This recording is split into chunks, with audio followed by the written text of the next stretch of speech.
Bonjour à tous.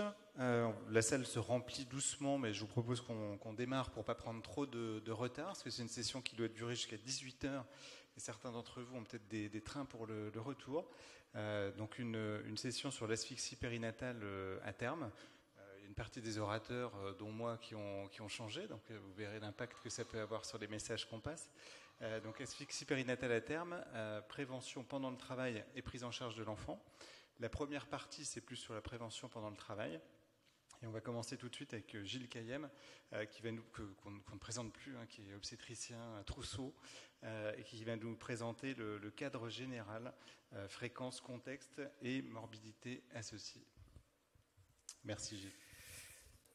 Bonjour à tous, merci de m'autoriser à parler de ce sujet que je trouve absolument passionnant et puis très central dans notre spécialité, qui est l'asphyxie périnatale. Alors, je vais diviser le topo en trois parties. Un premier autour de la définition et de ses conséquences, une deuxième partie autour du contexte, et puis une troisième sur la prévention sur un plan général, puisque vous aurez après la partie analyse du rythme et autour des examens de deuxième ligne. Alors, l'asphyxie périnatale, c'est donc une hypoxie avec une anomalie des échanges materno-fétaux qui va provoquer une hypoxie fétale et une acidose métabolique qu'on définit en termes de causalité par un pH inférieur à 7 et un base déficit supérieur à 12 avec un Apgar inférieur à 5 minutes. Et le risque de décès péripartum dans ce type de situation va de 1 à 5% avec un risque d'encéphalopathie anoxo-ischémique de 10 à 30%. Celle-ci pouvait être accompagnée d'une défaillance multiviscérale et puis surtout de sa sanction terrible qui est les séquelles neurologiques. Alors pourquoi prendre un pH inférieur à 7 ? Vous avez ici une cohorte de 54 000 naissances avec l'ensemble des pH et le pH inférieur à 7 est ici et c'est en dessous de ce chiffre qu'on a un risque relatif et une association avec l'encéphalopathie anoxo-ischémique ou le décès périnatal qui est la plus élevée. Vous avez une zone un peu grise entre 7 et 7,15 où ce risque reste possible et au-dessus de 7,15 où en général il n'y a pas d'association lorsqu'il y a une encéphalopathie néonatale avec une origine asphyxique. Et c'est ce que vous voyez aussi à travers ce tableau. Vous avez ici les pH inférieurs à 7 avec un risque relatif multiplié par 18. Donc ce tableau-là, il est extrait directement de la figure précédente. Et puis le 7 à 7,15, vous avez toujours une association au risque d'encéphalopathie néonatale ou de décès néonatal, et puis au-dessus de 7,15, où en général vous n'avez pas d'association. D'où l'importance, d'ailleurs, je le dis au passage, de faire un pH au cordon à la naissance.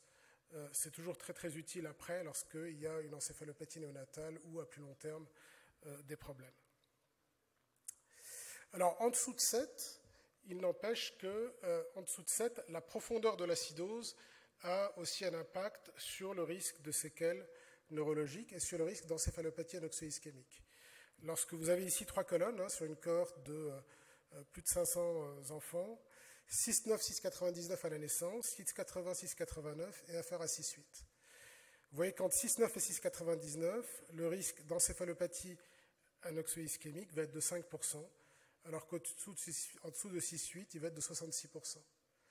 Le risque de décès ou d'infirmité motrice cérébrale secondaire à cette asphyxie va aller lui aussi de 3% à 40%. Vous voyez que l'importance et la profondeur de l'acidose est fondamentale. Et au sein de cette même cohorte de pH inférieur à 7, l'importance du base déficit est également extrêmement importante sur le plan pronostic. Avec ici, lorsque vous avez un base déficit inférieur à 12, un risque de 5% qui monte à 70% lorsqu'on a un base déficit supérieur à 20. Et c'est pareil quand on additionne le décès ou l'infirmité motrice cérébrale de 0,5% à 59%. Donc vous voyez que l'importance, la profondeur de l'acidose et du déficit de base est fondamentale. Et je ne vous l'ai pas mis dans ces diapos-là, mais ce qui est également extrêmement important, c'est le contrôle à 1 heure du risque acido-basique, du statut acido-basique de l'enfant au bout d'1 heure. Et l'évolution, elle aussi, va être assez informative sur le pronostic de l'enfant.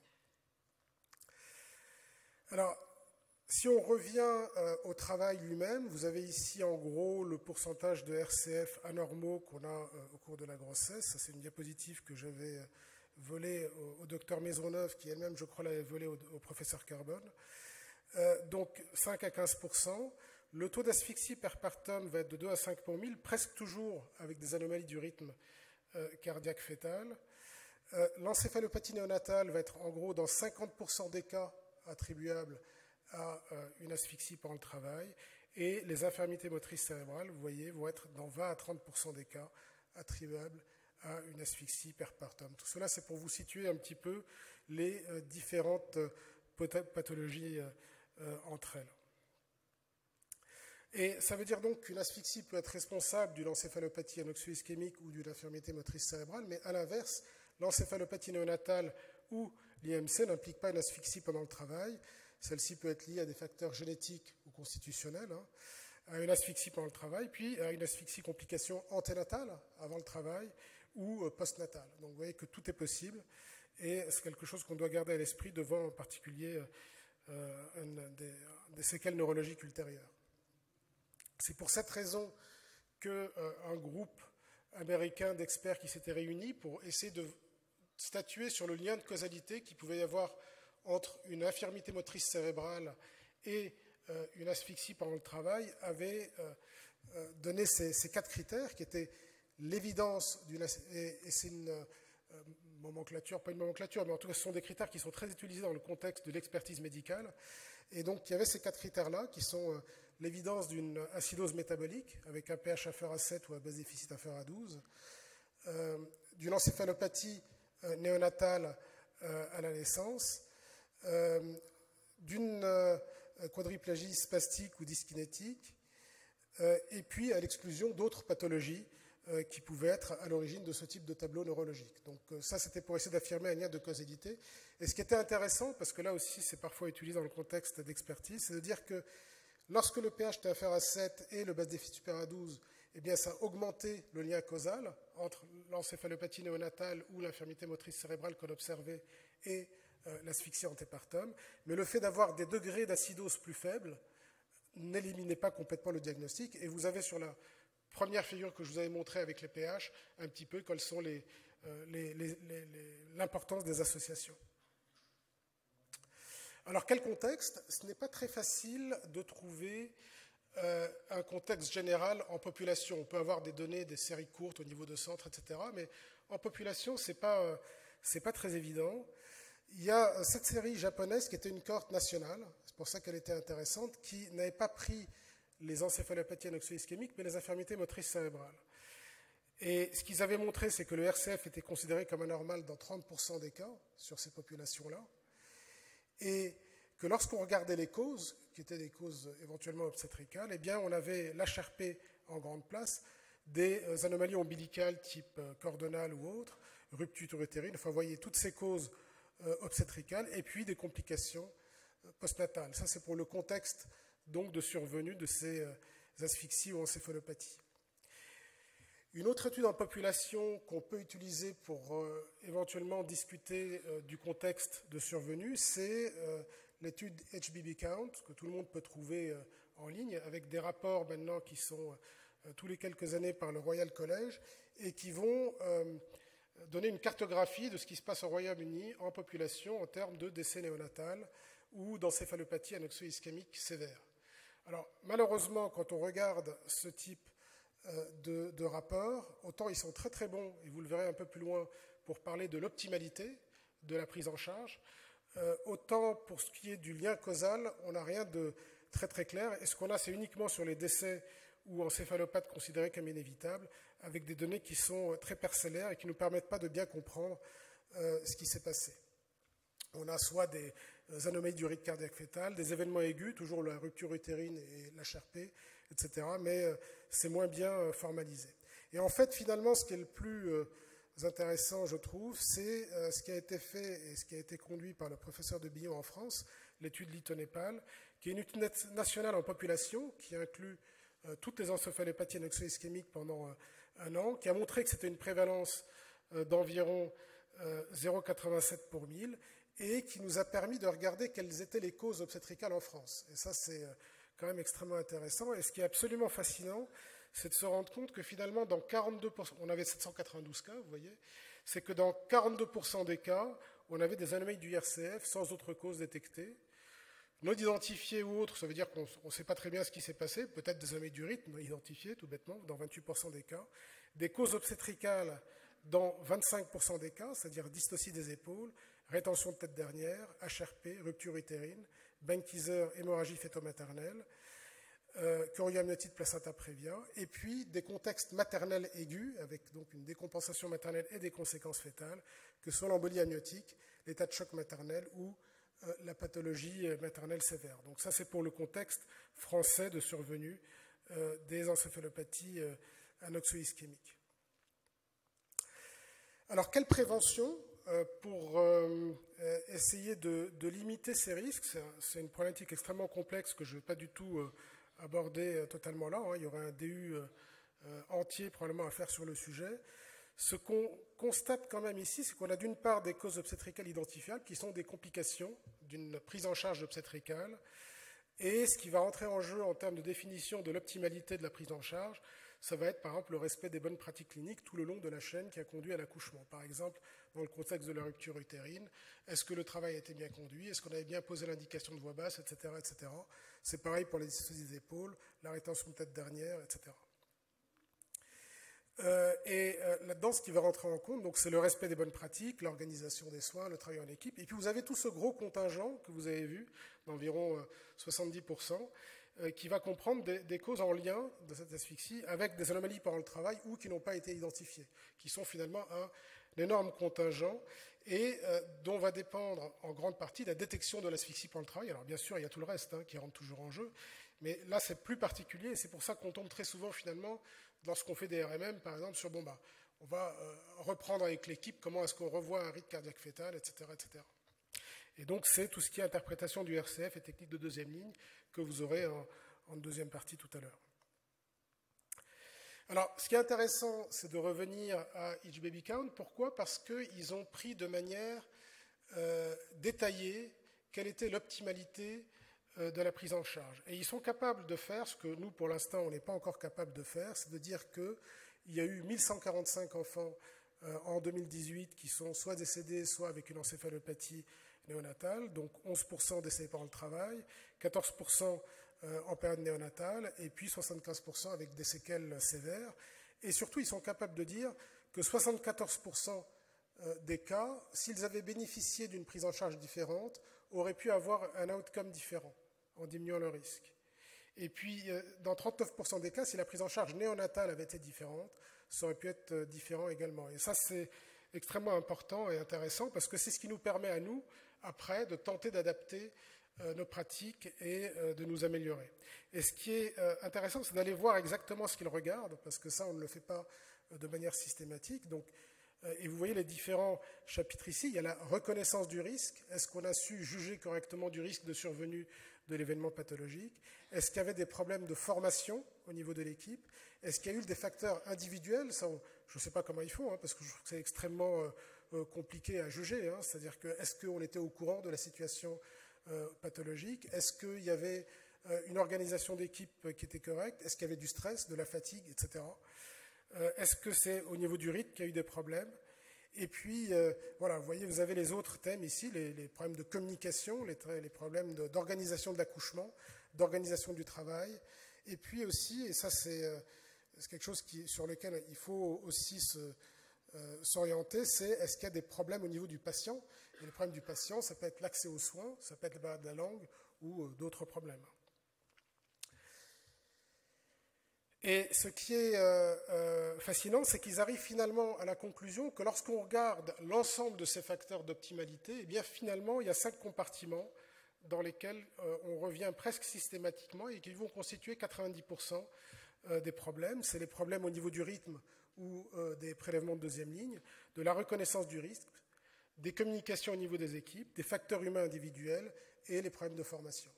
Et c'est ce qui nous donne un peu la piste sur comment faire mieux. Et on voit bien que du coup, pour faire mieux, ce n'est pas juste s'améliorer sur une ou l'autre chose, c'est arriver à faire une intervention globale pour reprendre en charge et pour revoir globalement comment faire pour s'améliorer. Et c'est par exemple ce qu'ont fait les anglo-saxons dans une équipe où ils ont fait le constat à un moment donné de problèmes importants, avec une morbidité importante au niveau des équipes. Et donc, ils ont fait un audit externe. Cet audit a conclu sur le fait qu'il fallait faire des protocoles de soins. Voilà, ça peut paraître risible, hein, mais c'est quand même important. Donc, des protocoles de soins, une meilleure organisation de la supervision des résidents, parce que c'était un point faible. Il fallait certifier les gens pour la lecture du rythme, pour justement les pousser à s'améliorer. Ils ont trouvé des points faibles au niveau des équipes, l'entraînement en équipe, communication, coordination. Ils ont fait un safety attitude questionnaire que je vais vous montrer un peu plus loin, qui est extrêmement intéressant parce qu'il explore des points qu'on n'a pas forcément l'habitude d'explorer. Et puis ils ont mis un système de contrôle derrière, qui était le report de tous les événements indésirables. Je pense que ça vous rappelle quelque chose, avec une sage-femme dédiée à la sécurité. Et donc en faisant tout ça, et en prenant un indicateur global de morbidité maternelle ou néonatale, qui était transfusion, décès maternel, admission en soins intensifs, aussi bien pour la mère que pour l'enfant, avec les dommages pour l'enfant, ils ont eu une baisse progressive des outcomes indésirables dans l'équipe. Alors, est-ce que c'est parce qu'on a introduit toutes ces mesures, ou bien est-ce que c'est parce qu'on est devenu particulièrement attentif à ces mesures dans ces études continues dans le temps? On n'arrive jamais à trancher, à moins de faire un essai randomisé. Mais en tout cas, le résultat est extrêmement intéressant. Alors, c'était quoi ce safety questionnaire? Ça avait été développé par Sexton en 2006. Et le but était d'explorer non pas purement les pratiques médicales ou l'entraînement, mais simplement les capacités à communiquer dans l'équipe, à discuter, à s'entendre entre eux. C'est dans cette unité de soins intensifs, est-ce qu'il est facile de parler lorsqu'on perçoit un problème? Est-ce qu'il y a des désagréments au sein de l'équipe? Donc c'était un questionnaire qui était envoyé à tout le monde. Hein. Donc vous voyez, ça mettait un accent sur vraiment l'homogénéité de l'équipe et celle des prises en charge. Et ça, c'est vraiment quelque chose qui est intéressant, que moi, personnellement, avant de préparer ce topo, d'ailleurs, je ne connaissais pas, hein. Donc, mais que j'ai trouvé extrêmement intéressant et productif.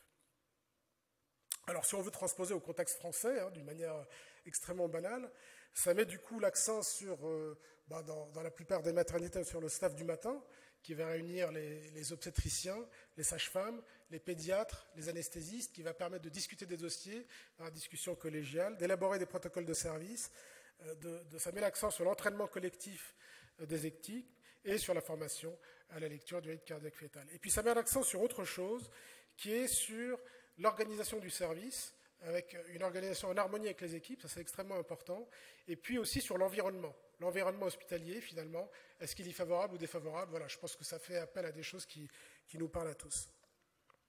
Et enfin, ce qui est intéressant aussi, et ça c'est quelque chose qui s'est vraiment imposé dans la maternité, c'est le CREX, hein, le comité des événements indésirables graves, avec une revue de mortalité qui, elle, est fondamentale pour changer nos pratiques. Et elle est utile, c'est pour ça que je reviens un peu dessus, je suis sur une seule diapositive, hein, elle est utile si elle est bien faite par des soignants qui sont formés à l'analyse, qui vont regarder réellement l'organisation, les facteurs humains, biais cognitifs, problèmes de communication, compétences, etc. Le but étant de trouver, parmi les différentes couches de sécurité qu'on essaye de mettre dans une maternité, quel est le trou dans le gruyère qui a pu aboutir à un événement indésirable grave, comme par exemple cet accident de Tenerife en 1977.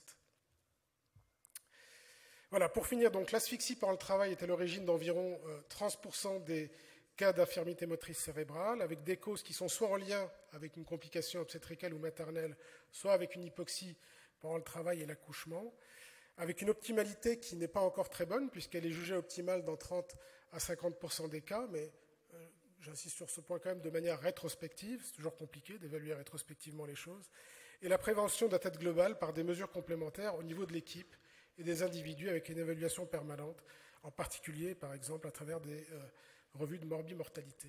Voilà, je vous remercie. Merci beaucoup, Gilles, pour tous ces aspects, notamment organisationnels. Je pense qu'on a encore beaucoup de progrès à faire en communication entre professionnels. Je ne sais pas s'il y a des questions dans la salle. On peut vous passer le micro, François. Oui, bonjour. J'étais intéressé, je ne connais pas du tout ce qu'ont fait les Anglais sur des revues un peu comme le comité des morts maternelles en France. Ça, c'est, oui, j'ai peut-être pas bien compris. Alors, Comment ça se passe? Justement, alors c'est ça qui est flou. C'est ça qui est flou dans l'organisation, c'est-à-dire qu'en fait, c'est des revues de morbimortalité, des RMM, comme celles qu'on fait nous, avec des questionnaires spécifiques en ligne qui vont permettre de cocher les différentes cases, tu vois. Et donc, du coup, on ne sait pas vraiment comment c'est fait, on ne sait pas par quel professionnel. Alors, c'est une diapo que j'avais enlevée, mais généralement, c'est fait par les sages-femmes, pédiatres, obstétriciens ou d'autres professionnels. Ça, ils le donnent dans leur rapport. Mais quand tu cherches à savoir exactement comment les choses sont organisées, c'est pas toujours évident. Parce qu'on pourrait imaginer dans les réseaux, je sais qu'il y a des réseaux qui font des RMM, bien sûr, dans l'asphyxie, mais on pourrait imaginer des choses un peu plus systématiques sur l'ensemble du territoire, pour pas que ça soit un peu variable selon les périodes et les réseaux, on est obligé, entre guillemets, on est obligé. Systématiquement, on récolte dans le réseau tous les décès qu'il y a eu à terme liés éventuellement à une asphyxie ou tous les cas d'encéphalopathie, et l'année d'après, il y a un comité du réseau qui essaie, un peu comme dans le comité des morts maternelles, d'essayer de comprendre ce qui s'est passé, etc. Alors toujours sans jugement, et puis il y a des problèmes médico-légaux, etc. Mais si on veut améliorer les choses, c'est vrai que s'il n'y a pas de retour, c'est difficile d'améliorer les choses. Et on pourrait imaginer que les réseaux, je ne sais pas s'il y a des gens de la Fédération des réseaux ici. Ah, oh là là, d'accord, je vois que j'ai lancé un truc. C'est bon, je vous laisse répondre alors.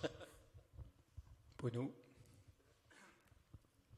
Pour répondre partiellement à ce que tu disais, en Angleterre, depuis une vingtaine d'années, il y a ce qu'ils appellent le CASD, qui est Confidential Inquiry into Stillbirth and Death in Infancy, qui analysait c'est exactement comme le comité de mort maternelle en France, qui analyse les morts perpartum et péripartum. Par contre, dans cette étude, il y a aussi les séquelles neurologiques, et donc ça, je pense qu'ils ont dû élargir peut-être pour cette étude, ou peut-être qu'ils ont décidé de le faire aussi pour les séquelles neurologiques, ça je ne le savais pas. Mais ça existe sinon en Angleterre depuis très longtemps, comme le comité de mort maternelle en France. C'est effectivement, on en parlera après sur mon dernier topo qui est complètement teasé, c'est pas grave. Effectivement, c'est obligatoire, c'est fait la semaine qui suit l'événement par une sage-femme qui appartient au service. Et c'est obligatoire, ça fait partie. Vous savez, tous les 3 ans, ils sont certifiés en fait dans les maternités en Angleterre. Donc, enfin pas en Angleterre, au Royaume-Uni, s'ils ne répondent pas au questionnaire, en fait, ils ne peuvent pas avoir la certification. Donc voilà. Et concernant les RMM, elles sont effectivement faites au niveau des réseaux, mais elles sont faites 1 ou 2 fois par an. Elles ne sont pas faites de façon systématique comme ça pour tous les décès. Et au niveau de l'ARS, quand on a fait notre projet Optineocare, dont on vous parlera tout à l'heure, donc, où justement on essaie de voir ce qui va se passer, les soins suboptimaux, quand on a contacté l'ARS, en fait, pour l'ARS en France, ils pensaient que tous les décès et toutes les asphyxies périnatales sévères étaient déclarés comme des événements indésirables graves. Donc ils m'ont sorti un tableau sur les asphyxies périnatales en Ile-de-France sur 12 ans, où ils avaient 20 déclarations. Et donc ils pensaient qu'on était complètement exhaustif. Et donc, dans la tête de nos institutions, ils pensent que systématiquement toutes les maternités déclarent leurs événements indésirables graves, donc toutes les asphyxies périnatales sévères qu'on peut considérer comme suboptimales. Oui, ça c'est une des vraies difficultés. Alors même si pour l'Île-de-France, c'est quand même un endroit où vous êtes tellement bon que 20, moi ça me paraît assez réaliste.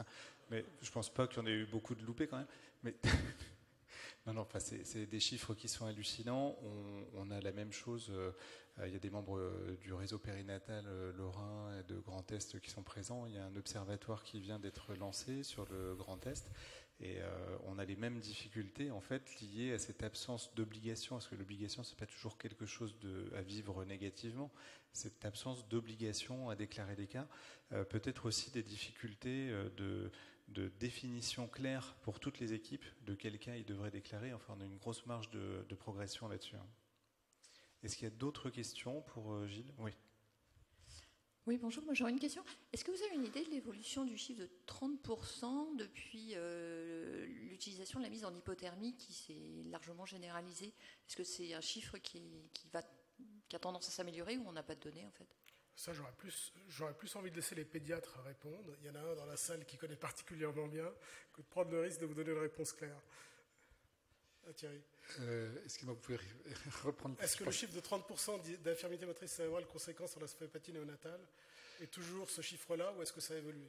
Alors, je vais vous montrer un petit peu les résultats tout à l'heure sur la cohorte française, mais 30% d'infirmité motrice cérébrale, c'est-à-dire que On regroupe souvent en fait décès et infirmité motrice cérébrale, c'est-à-dire des évolutions défavorables, et malgré le traitement par hypothermie, vous avez toujours à peu près proche de 50% des enfants qui sont encore dans des évolutions défavorables. Soit le décès, qui est plutôt de 20%, ou soit en fait des survies à 18 mois avec un handicap moteur.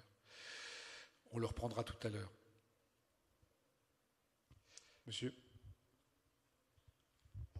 Merci. Je ne sais pas si j'ai bien vu. C'est comme si, sur une diapositive, le MPH supérieur ou égal à 7,36 était aussi associé à un risque élevé de... En fait, non, il n'y a pas d'association. Lorsqu'on est supérieur à 7,36, je pense que vous faites allusion à ça. Oui. Voilà. Vous voyez que ici, non, en fait, il y a pas de. Il peut y avoir des encéphalopathies néonatales, quel que soit le pH, mais lorsqu'on a un pH supérieur à 7,15, généralement, on ne rattache pas ça à une origine asphyxique. C'est ça que cette diapositive-là voulait dire. On a encore la place pour une ou deux questions. Je peux poser une question? Si je peux, je voudrais juste, parce que j'ai peut-être pas été très clair tout à l'heure. En fait, je pensais, je ne sais pas si Bruno, tu faisais vraiment référence, c'était exactement pareil en Angleterre. Un des trucs qui est très particulier de l'enquête, je dis pas qu'il faut faire exactement pareil pour toutes les asphyxies hyperpartum en France, hein, c'est pas ça, parce que ce serait un boulot énorme, bien sûr. Mais ce qui est très particulier dans l'enquête confidentielle des morts maternelles, c'est que c'est une équipe assez importante, extérieure complètement à l'équipe qui a eu le cas. Il y a une enquête auprès de l'équipe qui a eu la mort maternelle, et après on revient et on discute de manière obligatoirement non émotionnelle, bien sûr, parce que c'est souvent très longtemps après, puis ce n'est pas les équipes qui ont pris en charge la patiente qui est décédée, avec tous les éléments du dossier, avec l'enquête, etc.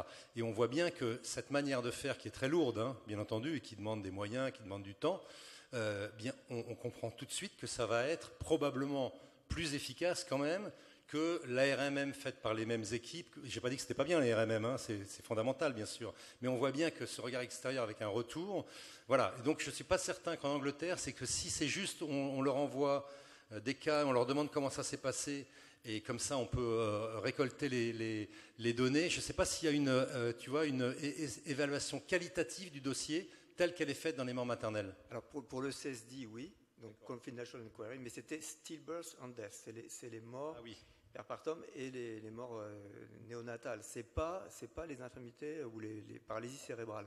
Ça, je pense que c'est autre chose. Dans HBabyCount, en fait, le recueil de données, mais on va en parler après, mais le recueil de données est fait in situ par la personne qui est responsable, et ensuite le dossier est analysé par un comité d'experts quand même une fois par an. Et d'ailleurs, ils marquent dans leur analyse, ils expliquent combien de dossiers étaient analysables et combien ne l'étaient pas. Et on verra que les dossiers néonataux, remplis par les néonates, sont très très mal remplis et sont peu analysables. Mais les obstétriciens semblent faire les choses quand même plutôt correctement, en tout cas là-bas. J'avais quand même une question à Gilles sur... parce que cette discussion sur les RMM est passionnante et je trouve qu'effectivement on a un petit problème à mon avis dans nos réseaux, c'est qu'on est jugé partie de ces discussions. Donc, mais ça fait quand même une vingtaine d'années que je pense que les RMM sont faites dans notre pays sur des questions quand même de santé publique comme l'encéphalopathie anoxo-ischémique ou l'asphyxie périnatale. Est-ce qu'on a un peu une idée si ces pratiques que l'on fait depuis quand même une vingtaine d'années a un effet, quoi? C'est peut-être une question en fait vraiment trop fondamentale, mais elles sont sûrement intéressantes ces RMM, mais on aurait quand même envie d'évaluer un petit peu les choses. Et sur cette thématique, est-ce qu'on a déjà une petite idée de ce qui est fait quand même depuis que les réseaux sont mis en place, c'est-à-dire depuis... S'il y a un effet, il n'est pas évalué. Voilà. Et c'est vrai que ce serait formidable d'être capable de l'évaluer. Mais pour l'instant, ce n'est pas le cas. D'accord. Eric? Et une toute dernière avant le topo de Bruno. Si j'ai 3 minutes, juste un commentaire sur tout ce qui a été dit. La RMM, ça n'est qu'une méthode, donc un moyen d'évaluer dans ce qu'on appelle la route d'Hamming, qui est l'évaluation des pratiques professionnelles. Et en France, si on veut qu'elle soit valide, c'est au moins 3 réunions par an, déjà. C'est pas une fois. Je veux dire, c'est quelque chose de pérenne. Après, essayer de structurer le recueil pour avoir une évaluation sur un logiciel, j'ai essayé. J'ai arrêté de me battre, j'y arrive pas trop. Après, les RMM, elles sont faites donc pour améliorer les pratiques professionnelles, la prise en charge des usagers. Alors, soit en termes d'amélioration des pratiques, le plus souvent, peu en termes d'amélioration des indicateurs néonataux, périnataux. Ça, c'est vrai. Hein, on a plus des indicateurs de pratique que de résultats. Et donc, du coup, ça n'a pas à être à quelque chose d'extérieur, parce que, par définition, c'est une auto-évaluation. Donc, il ne faut pas confondre les outils d'évaluation des pratiques professionnelles et la recherche en épidémiologie, parce que la RMM, elle n'est pas faite pour faire de la recherche, elle est vraiment faite pour qu'on s'auto-évalue et au réseau de s'organiser pour que les choses s'améliorent. Après, on a des améliorations dans les réseaux, en tout cas dans certains réseaux. Ça dépend quelle a été l'impulsion des réseaux. Par exemple, sur les hémorragies, je peux vous dire que dans mon réseau, on s'est grandement amélioré. Et on a des moyens de le mesurer. Là, je m'amuse à regarder les indicateurs de la Haute Autorité de Santé sur la certification. Mais c'est difficile de dire quel est l'impact, quels critères. Si c'est l'évitabilité, cet indicateur est archi nul, par exemple. Bon, je ne vais pas monopoliser la parole, je peux vous en parler pendant une demi-journée. Mais... Non, on n'aura pas ce temps-là. Merci beaucoup pour ces remarques. Merci beaucoup, Gilles. On va passer au topo suivant avec Bruno Carbone, donc de Monaco, qui va nous faire un point sur le rythme cardiaque fœtal, parce que sur ces dernières années, moi j'ai cru comprendre que pendant des années, je n'avais pas compris grand-chose. Donc on va voir ce que nous en dit Bruno. Merci. Merci de me donner l'opportunité de succéder à ce pupitre à mon successeur à Trousseau. Je ne vais pas faire un cours du tout sur le rythme cardiaque fœtal. Ce n'était pas forcément l'objet. Je vais parler, on m'a demandé de parler de l'intérêt d'une lecture physiologique du rythme cardiaque fœtal, et je pense que beaucoup d'entre vous ont entendu parler récemment ou ont participé même à des réunions appelées masterclass sur le rythme cardiaque fœtal, organisées avec la participation souvent très active et très pertinente d'Edwin Chandraran. Et donc je voulais réagir un petit peu à ça, enfin c'est ce qu'on m'a demandé. Je vais reprendre un petit peu historiquement le rythme cardiaque fœtal. Vous allez voir que l'essentiel des travaux qui ont été faits sur le rythme, c'est dans les années 50, 60, 70, avec Hahn. Tout le monde a entendu parler de la classification de Hahn, de celle de Caldero-Barcia, Hammerer en Allemagne, Krebs, Sureau, et puis finalement vous voyez que depuis les années 70, il n'y avait pas eu grand-chose qui s'était fait jusqu'à ce qu'on nous parle d'une nouvelle classification qui aurait vraiment beaucoup d'avantages par rapport aux autres, d'analyse physiologique du rythme cardiaque fœtal. Et donc c'est de ça que je vais vous parler. Alors pour revenir, avant d'aller dans le détail, il faut voir ce qu'est le rythme cardiaque fœtal. Si vous voyez ce nouveau-né dans une couveuse, on peut voir sur son scope sa fréquence cardiaque, sa pression artérielle, sa saturation d'oxygène, sa fréquence respiratoire, sa température. On a énormément d'éléments pertinents. En plus qu'on le voit, on voit sa couleur, on voit s'il bouge, on voit s'il a du tonus, pas de tonus. On a énormément d'informations. Nous, en tant qu'obstétriciens, quand on a le fœtus avec son monitoring, qu'est-ce qu'on a ? On a la fréquence cardiaque du fœtus. Alors, c'est un peu plus que la fréquence cardiaque. On a les variations de fréquence cardiaque. On a la variabilité du rythme, mais c'est la fréquence cardiaque du fœtus qu'on a. C'est comme si on remplaçait toutes ces informations par un seul chiffre. On voit que, je pense que les pédiatres seraient très perturbés de ne plus avoir tous les autres marqueurs de surveillance. Et c'est ce qui se passe pendant le travail. On a une technique qui est excessivement rudimentaire et qui nous renvoie un petit peu à notre classe de 4e quand on apprenait le malade imaginaire, où finalement on arrivait à tout dire du malade en lui prenant le pouls et avec un langage un peu ésotérique, un peu foireux on dirait aujourd'hui, puisque c'est d'ailleurs les médecins s'appellent diafoirus, c'est père et fils. Donc ils ont toute une terminologie pour dire le pouls est diuruscule, caprisant, repoussant, et puis on applique le remède de l'époque qui est le clistère. Donc merci monsieur Diafoirus, docteur Diafoirus. Aujourd'hui, c'est pareil, on a le pouls fœtal, et puis on a créé tout un vocabulaire, peut-être tout aussi foireux, c'est hypofluctuant, c'est réactif, c'est saltatoire, et on applique le clistère d'aujourd'hui qui est la césarienne. Donc faut vraiment se rendre compte qu'on a une technique qui est super rudimentaire. Voilà. Et que finalement on a élaboré, échafaudé toute une technologie, toute une terminologie pour arriver à dire des choses qui probablement ne sont pas possibles à dire. Alors qu'est-ce qu'on peut dire avec le pouls objectivement, à part de dire qu'il est caprisant, duruscule, je ne sais pas quoi? On peut dire quand on prend le pouls d'une personne qu'il est bien vivant. Voilà, il a un pouls qui est présent, il y a une fréquence cardiaque normale, il est bien frappé, le gars, il a l'air bien. On peut dire qu'il est mort, voilà, il n'a plus de pouls, il est mort ou il est en arrêt cardiaque, là c'est pas bon, il n'est pas bien. Et puis parfois, on peut dire qu'il est vivant, mais qu'il n'est pas forcément au top. Il a un pouls qui est très tachycarde, très bradycarde, il est filant, il est faible. Et donc, voilà, grosso modo, on a 3 situations. Et avec le rythme cardiaque fœtal, j'ai envie de dire que c'est un peu la même chose. On a des situations où on peut dire, voilà, là, le fœtus, il va bien. Il y a un rythme de base qui est normal, il y a une bonne variabilité, il y a des accélérations, pas de décélération. Super, il va bien. Là, on peut dire, il va pas bien, ou alors, il va vite pas aller très bien, parce qu'on a une bradycardie profonde, pas de variabilité, c'est une situation dont on sait que ça va aller mal très vite si on ne fait pas quelque chose. Et puis, il y a tout le reste. Il y a la situation où le fœtus, il n'a pas l'air trop bien, mais je n'en suis pas bien sûr. Peut-être qu'il va bien, peut-être qu'il ne va pas bien, et puis peut-être que je ne sais pas combien de temps ça va durer. Voilà. Donc, pour moi, j'ai le sentiment, plus j'apprends, plus je lis, plus je pratique, qu'on a du mal à sortir de ces 3 catégories, et celle qui nous embête, bien sûr, c'est celle du milieu. Les autres, on a une réponse qui est assez claire en tant que conduite à tenir.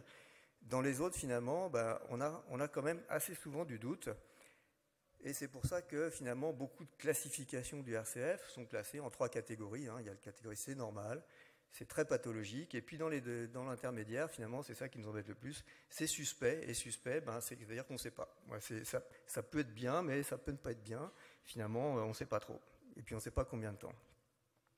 Alors, on a une petite exception, c'est la classification du Collège français, puisqu'au lieu d'avoir 3 catégories qui paraissent assez simples, on a 5 catégories. C'est peut-être trop.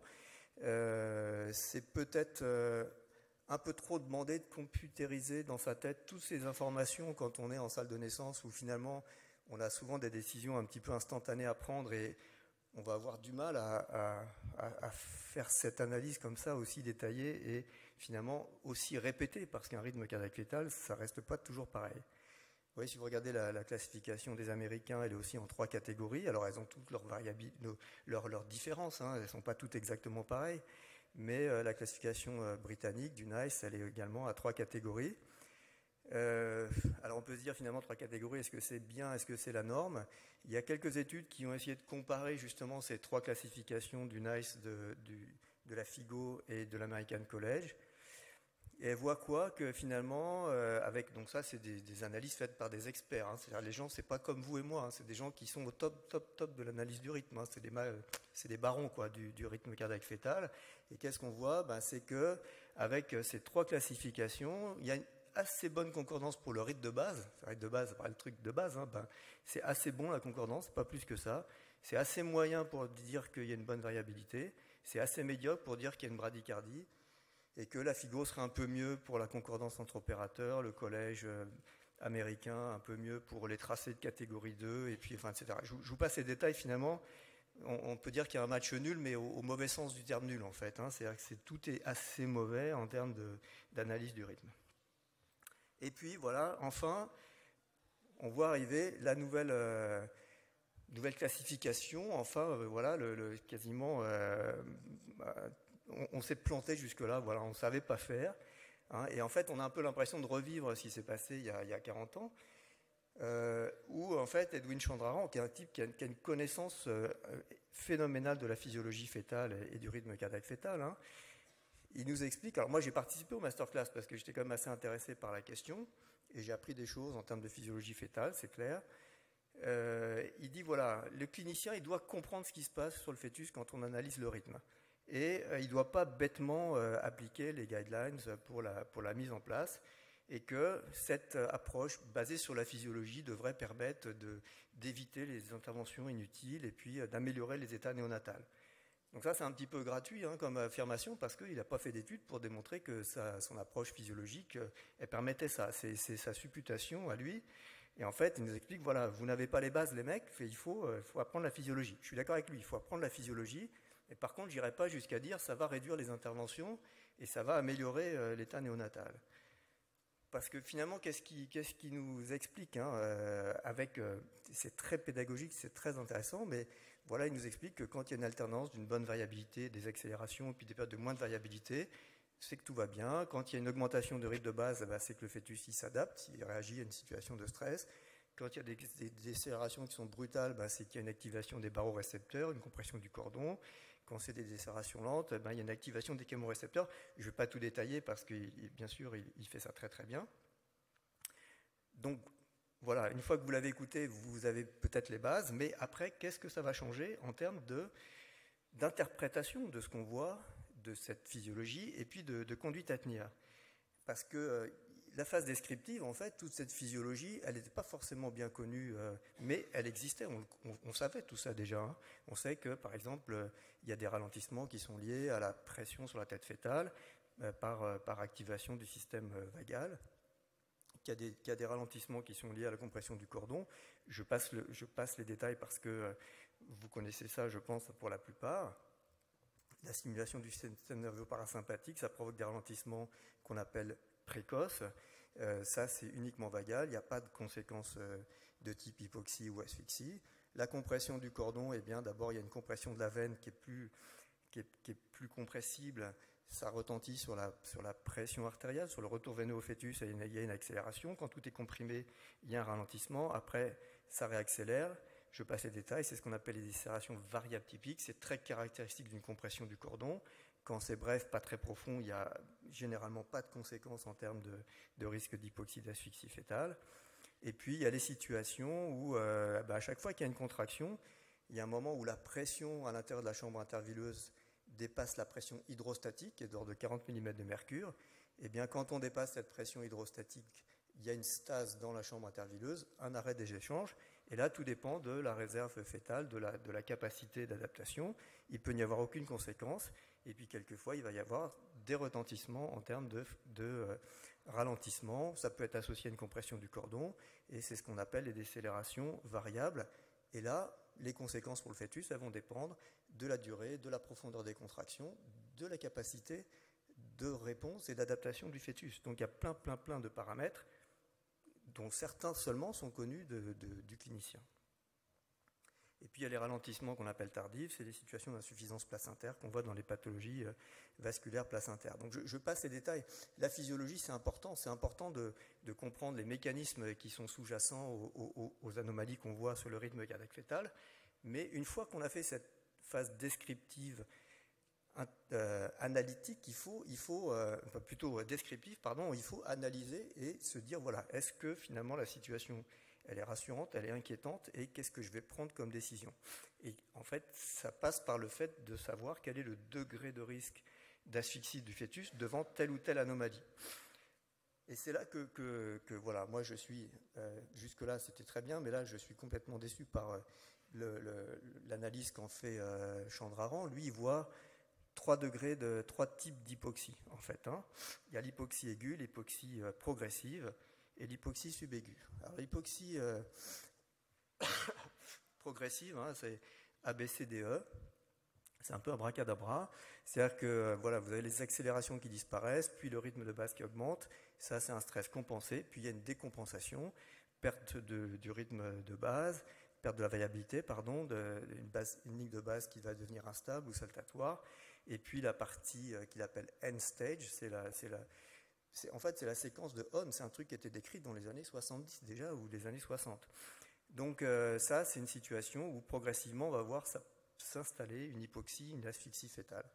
Il y a l'hypoxie subaiguë, là il décrit aussi une situation où le rythme va être en dessous du rythme de base pendant plus des 2/3 du temps.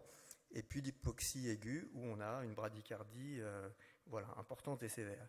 Et finalement, quand on voit ces trois catégories, ça ressemble assez à une situation qu'on appellerait, avec la classification du Collège français, une situation à risque d'acidose pour l'hypoxie progressive, une situation à risque important d'acidose avec l'hypoxie subaiguë, et une situation à risque majeur d'acidose avec l'hypoxie aiguë.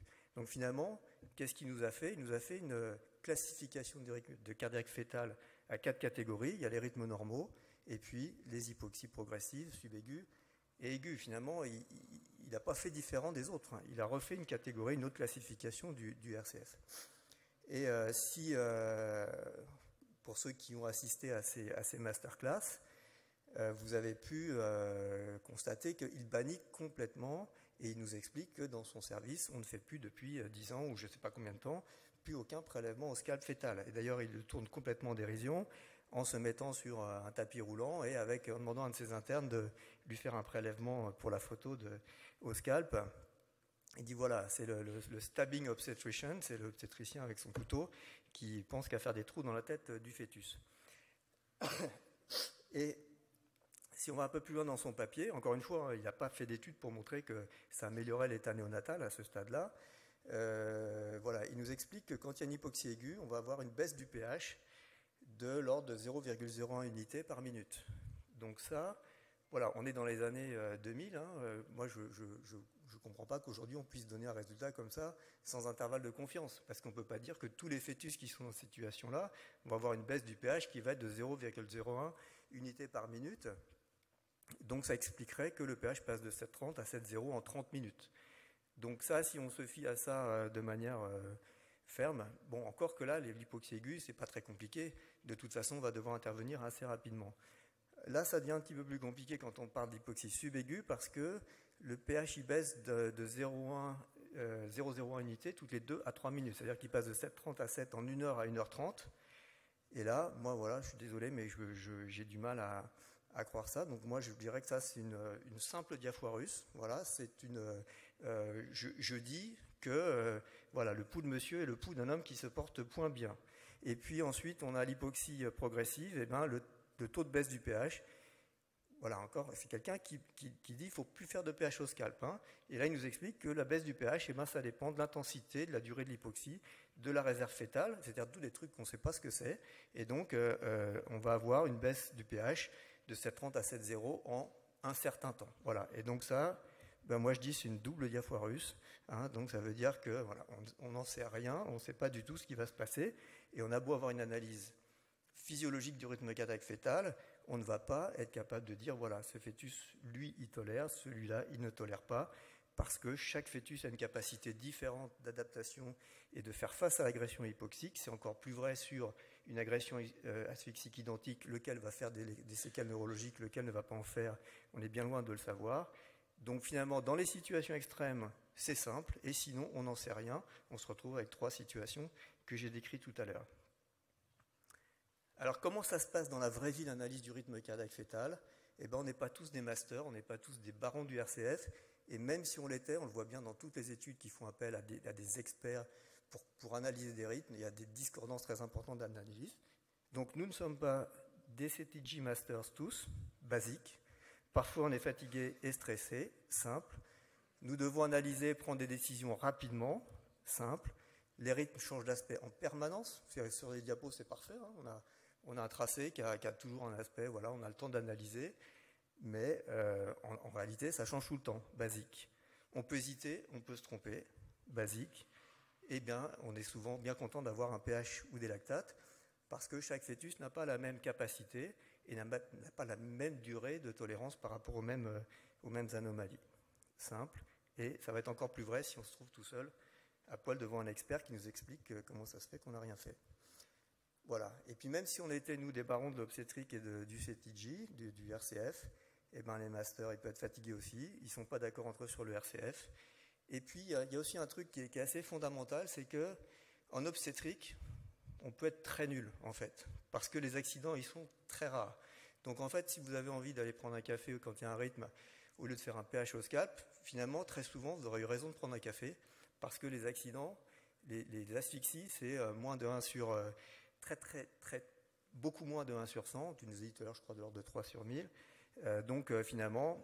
Autant ne rien faire que de se faire des trucs tordus. Voilà. Donc en conclusion, quelle classification il faut utiliser ? Je pense qu'il n'y a aucune classification qui soit parfaite, parce que, comme je vous l'ai dit, on a affaire à une technique qui est super rudimentaire, que bien sûr c'est important de comprendre la physiologie, je crois que et si vous avez écouté Chandraran, vous avez appris beaucoup de choses, mais ça ne nous permettra pas d'avoir une meilleure qualité de décision et qu'il vaut mieux utiliser une méthode qui soit validée par une société scientifique. En France, je pense qu'on peut tout à fait utiliser la classification du collège, encore que, toujours a posteriori, je la trouve un peu trop complexe, et peut-être celle de la FIGO. Mais dans un même service, il faut que tout le monde fasse la même chose, parce que sinon on ne sait plus de quoi on parle. Et puis dans les nombreuses situations d'incertitude, et là je laisserai l'orateur suivant en parler, je pense qu'une technique de deuxième ligne, ça peut être bien utile, et que moi en tout cas, il y a plein de situations où j'étais soit optimiste, et puis je l'étais plus après, avoir fait un pH ou des lactates, et puis d'autres cas au contraire où j'étais inquiet, et puis finalement j'étais rassuré. C'est plus souvent dans ce cas-là, dans ce sens-là que ça se passe d'ailleurs. Voilà. Et puis une autre chose, mais ça c'est un peu pieux, il est temps de développer de nouveaux outils de surveillance fœtale. Il est clair en tout cas que le rythme cardiaque fœtal, c'est une technique de dépistage. Quand c'est normal, tout va bien. Quand c'est pas normal, il y a quelques cas où c'est franchement très pathologique et on a des décisions simples à prendre, mais il y a beaucoup d'autres cas où finalement on aura toujours des incertitudes. Voilà, je vous remercie.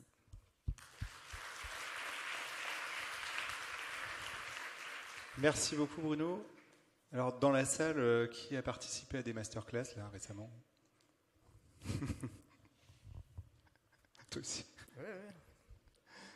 Ah, je ne parle pas de ce que je ne connais pas. Alors ceux qui n'ont pas participé à des masterclass ont droit aussi d'avoir des questions. Est-ce qu'il y a des questions à ce stade? Oui, Christophe.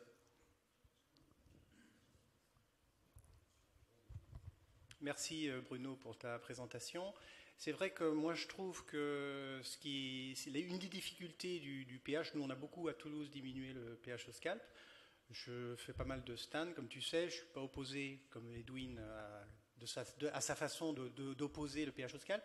Mais un gros écueil, je trouve, du pH, tu les connais très bien, presque mieux que moi ou mieux que moi, c'est les difficultés qu'on a à s'empêcher de classer le tracé en disant fais un pH et on verra. Oui. Et ça, c'est vraiment une grosse difficulté avec tous nos jeunes, avec les sages-femmes, etc., où on dit un appel, non, je préfère plutôt qu'on fasse un pH et puis on verra après. Non, tu vas voir ton tracé, et je pense que ça, c'est une vraie difficulté, indépendamment du fait que tu as le résultat alors que le tracé a complètement changé de ton pH. Donc je pense qu'il faut vraiment utiliser, moi c'est pour ça que moi je trouve que c'est très intéressant cette façon d'approcher, de savoir effectivement ne pas être obsédé par la classification, ne pas rebondir tout de suite vers le pH, d'avoir cette analyse comme ça qui, c'est vraiment la variabilité, l'hypoxie subaiguë est très intéressante à mon avis, à connaître bien ces étapes, c'est pas très compliqué, ça correspond à la physiologie, il ne faut pas prendre tout ça à la lettre, mais à mon avis cette nouvelle approche est quand même très intéressante, au départ principalement pour bien analyser son tracé et éviter de botter en touche avec un pH. C'est ça que je pense. Alors, tu prêches un convaincu, Christophe. Il est clair qu'il n'est pas question de faire des techniques de deuxième ligne avant la technique de première ligne, parce que le rythme cardiaque fœtal, ça reste quand même la technique de première ligne, et que si dès qu'il y a quoi que ce soit, on fait un pH, on ne prend pas le temps d'analyser, c'est clair qu'on ne progressera pas. Alors moi j'ai un peu de mal quand on dit c'est une nouvelle approche, c'est pas une nouvelle approche. De tout temps on a essayé de comprendre pourquoi il y avait tel ou tel type d'anomalie. On a la description des différents types d'anomalies en fonction du fait que c'est une compression du cordon ou un problème placentaire. Elle existait avant Edwin Chandraran, mais je pense qu'il y a une masse de connaissances qui n'était pas bien partagée et que beaucoup d'obstétriciens, d'ailleurs il n'y a qu'à voir le succès qu'ont eu ces masterclass, je pense que beaucoup d'obstétriciens manquaient d'une partie de ces connaissances, ou d'une grande partie de ces connaissances, donc il faut absolument le faire, et je pense que c'est un des avantages, je ne suis pas pour le STAN, tu le sais bien, mais un des avantages du STAN, c'est qu'on ne peut pas utiliser le STAN si on n'a pas fait une analyse précise, détaillée du rythme cardiaque fœtal, si on n'a pas bien classé. On peut faire un pH effectivement sans avoir regardé le rythme du tout.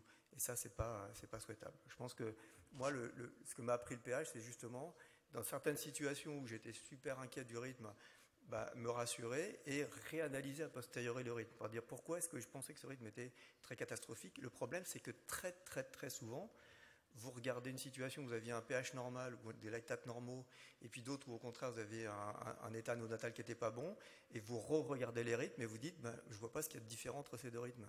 Parce que quelquefois, avec les mêmes anomalies exactement, vous avez des fœtus qui vont s'être adaptés et avoir supporté cette situation, et d'autres qui ne vont pas avoir la capacité d'adaptation et qui vont se retrouver avec un pH à 7,0 avec une encéphalopathie néonatale. Donc je pense qu'on ne peut pas tout prévoir, ça c'est certain, avec le rythme cardiaque fœtal.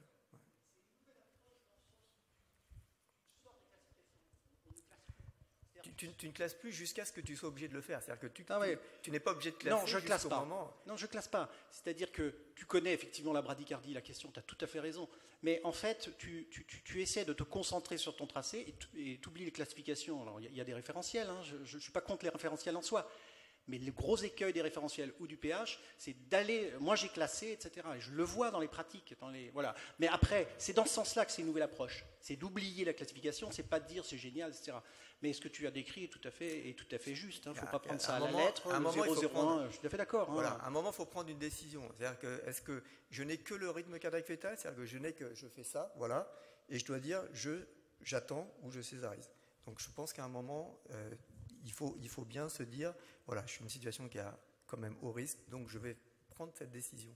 Donc tu peux faire comme tu veux, juste en regardant le rythme, en disant, voilà, le fœtus il s'adapte ou il s'adapte pas, mais il y a des moments où tu vas être dans l'incertitude.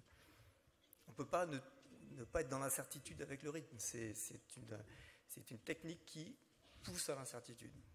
Si on n'a pas cette incertitude, on a intérêt à avoir un bon Dieu ou une bonne assurance. On a le temps pour une question encore, si on ne veut pas prendre trop de retard. Et de toute façon, le topo suivant pourra se recouper en termes de questions, vous en faites pas, et on pourra répondre en commun avec Bruno. C'est un rêve. Du temps où on faisait du STAN, il y avait des essais aux États-Unis de mettre le STAN et le RCF dans un algorithme qui disait directement césarienne ou pas césarienne. Est-ce que avec l'intelligence artificielle, est-ce qu'il y a quelque chose qui pourrait faire aussi bien que nous, sans nous mettre mal à l'aise devant les tribunaux? Alors la réponse est non, clairement. Enfin, je ne sais pas exactement quelle étude vous faites référence, mais il y a eu pas mal d'études avec des méthodes informatiques d'aide à la décision. Je pense qu'on n'aura jamais le truc magique qui dit voilà, il faut faire une césarienne, il ne faut pas faire une césarienne. Enfin, en tout cas, pas demain. Il y a des aides informatiques à l'analyse et à la décision de la situation obstétricale. Aujourd'hui, en particulier les Anglais ont beaucoup travaillé là-dessus. L'équipe de Southampton, si je ne dis pas de bêtises, mais grosso modo, les résultats n'étaient pas du tout satisfaisants. Encore pire que ce qu'on fait nous? Pas pire, mais pas mieux. Encore une toute dernière, allez. Oui, non, simplement, effectivement, il me semble que le contexte obstétrical, quand même, joue quand même pas mal en dehors du rythme, dans les décisions qu'on prend au quotidien. On n'en parle jamais, voire jusqu'au lieu où on exerce la profession d'obstétricien. Ça me semble important quand même de... Vous avez raison. Enfin, là, je ne pouvais pas parler de tout, mais le contexte obstétrical, bien sûr, en tout cas dans la décision d'intervenir ou pas, c'est clair que si vous avez certaines anomalies du rythme, vous êtes à 4 cm avec un col qui ne progresse pas, ça va modifier vos attitudes. Voilà, mais je ne pouvais pas parler de tout. Merci beaucoup. Donc je vais introduire le professeur Olivier Morel, qui va nous parler maintenant des examens de seconde ligne. Merci.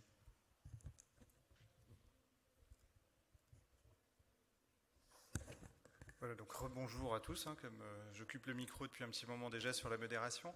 Alors, je n'étais pas complètement prévu au programme parce que je ne suis pas forcément le plus à la mode sur les examens de seconde ligne. C'était mon proche ami Paul Berveillère qui était prévu.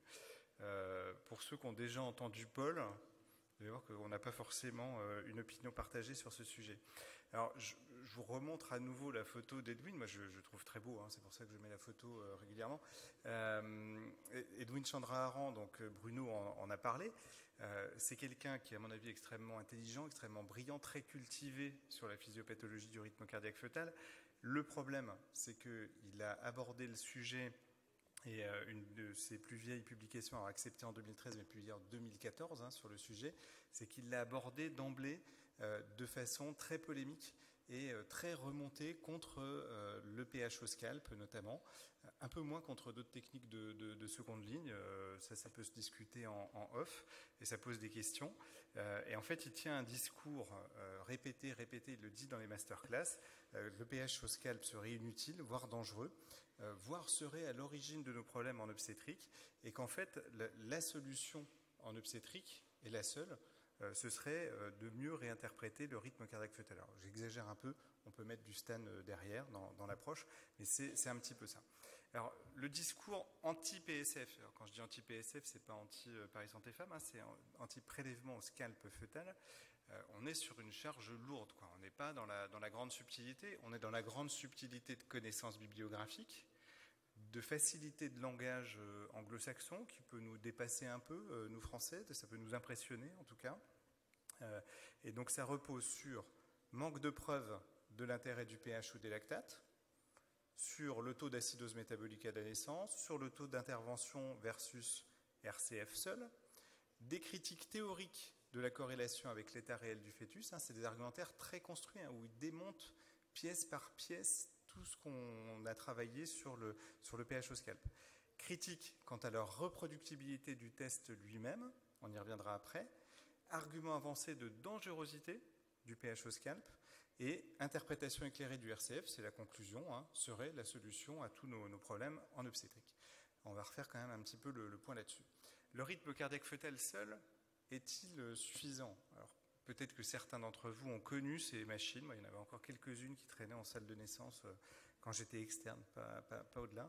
Objectif de la surveillance fœtale pendant le travail, dépister les situations à risque d'acidose métabolique fœtale. François, je ne le disais pas pour toi.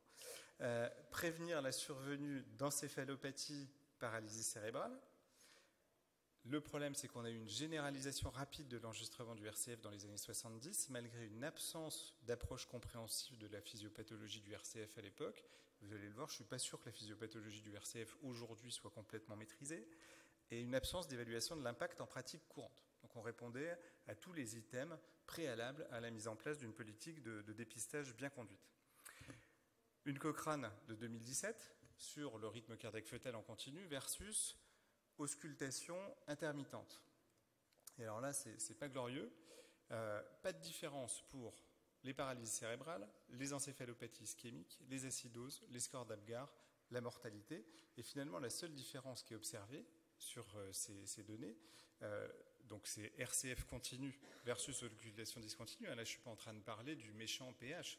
C'est le RCF tel qu'on le fait versus auscultation. C'est sur les convulsions néonatales. Alors, ce n'est pas une minime différence, certainement très important, les convulsions néonatales.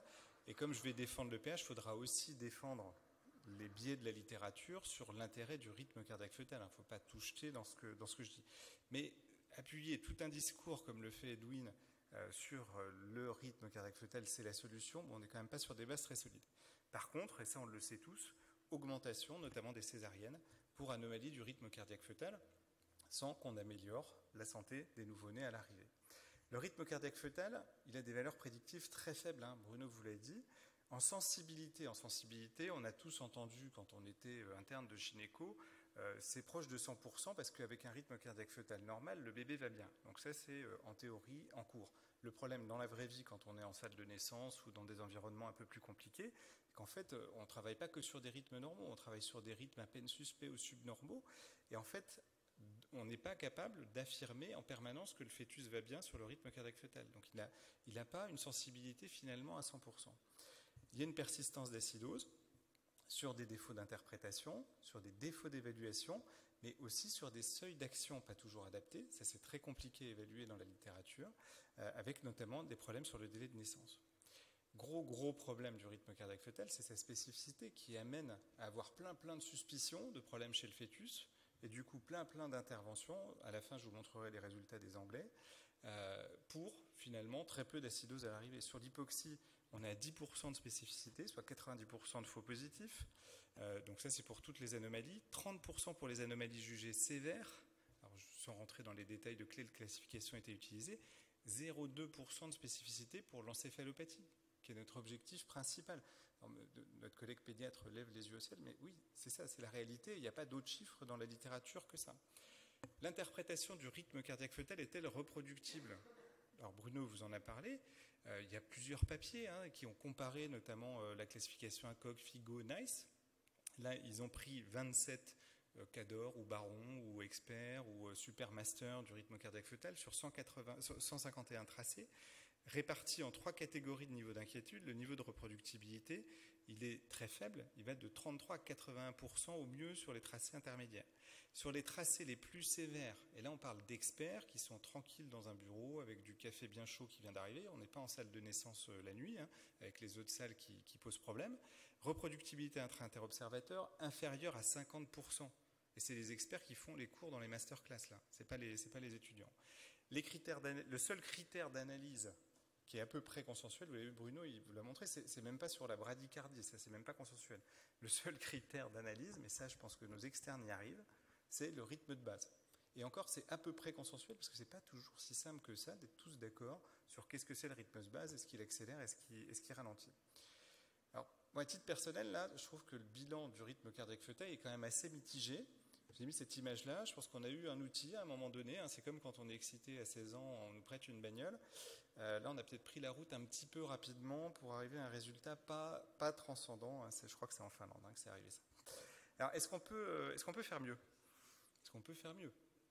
Problème majeur de spécificité. Diminuer les alertes et les interventions réalisées à tort. On a 2 options. L'option Edwin, l'option Masterclass, mieux interpréter le rythme cardiaque fœtal. On va voir ce que ça donne, il y a quand même des tentatives, il y a un petit peu de données dans la littérature. Ou alors, on continue de considérer le rythme cardiaque fœtal comme un test de dépistage. Dès lors, ça nécessite d'essayer au moins d'avoir un test diagnostique de 2e ligne. On va le discuter. On a un problème aussi sur la sensibilité, avec la sous-évaluation d'anomalies du rythme cardiaque fœtal, ou alors la sous-action. De temps en temps, on évalue correctement, mais on n'agit pas correctement ou assez vite. Les actions inadaptées, les délais de naissance trop longs. Sur les critères de jugement pour réévaluer ce qu'on fait, là par contre, on a des difficultés majeures. L'acidose métabolique néonatale, ça a été dit par mes 2 collègues premiers orateurs, c'est un événement rare. Taux d'encéphalopathie néonatale 1 ou 2 pour 1000, acidose perpartum 5 pour 1000 avec un risque d'atteinte cérébrale de 20%, 55% jugé évitable. C'est le chiffre qu'on retrouve à peu près partout. Je ne suis pas sûr qu'en l'état de nos pratiques, on puisse être si affirmatif que ça. Quand on voit nos résultats, on n'est quand même pas si sûr de ce qu'on fait en amont. L'évitabilité, ça a été évoqué pour le CESDI, 50% sur la mortalité. Le but, par ailleurs, ça c'est un vrai gros problème.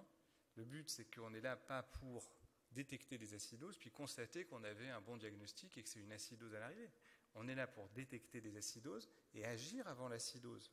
Donc à ce moment-là, et ça c'est un vrai problème dans la littérature, qu'est-ce qu'on classe comme faux positif versus vrai positif avec action adaptée ? Quand on avait un pH au scalp, par exemple, à 7,15 et que le bébé naît avec un pH à 7,005 ou à 7,10, est-ce que c'est parce qu'on s'est planté sur le pH au scalp ou est-ce que c'est parce qu'on a fait notre job et qu'on a agi au bon moment ? Et ça, on n'est pas capable de répondre aujourd'hui dans la littérature à cette question. C'est un vrai souci. Donc au total, et c'est pas ma dernière diapo, je suis désolé pour ceux qui croyaient au café, il y en a encore un peu.